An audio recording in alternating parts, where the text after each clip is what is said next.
A day in my life as Joestro na naabot sa Alaska. For today's video, guys! Charos! Ayan, guys. Continuation po ng Christmas decor making. Ayan, guys.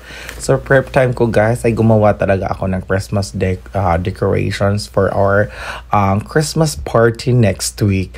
Yan, guys, kailangan mo talaga i-model, guys, sa students mo para ma-imitate talaga nila, guys, para makopya mo. Kasi nako talaga, guys, maubos talaga ang pag-English mo, guys, pag hindi ka talaga fluent mang English. Kasi ako yung art teacher dito, guys. English teacher talaga ako dito, pero at the same time nagtuturo po ako ng art class kasi sabi pa kanila may inclination daw at when it comes to arts. So I have no choice. Ito na talaga, guys. Ang mabilis lang talaga makopya ng students, maka-learn sila, guys, pag may model ka na ganito pag i-demonstrate. Pero kung more on theory lang, guys, sus ko talaga, hindi yan sila hindi nila maintindihan kung pinagsasabi mo, useless talaga, guys. So ganun lang, guys, model ko na lang siya na ganito yung gagawin nyo, ganito for the charmos.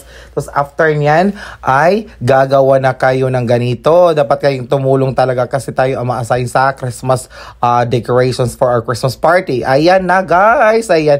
Kasi gagawin ko siya ng backdrop. Ayan. Thank you so much, guys, for watching. Ayaw kalimot mag-share, diha. Thank you.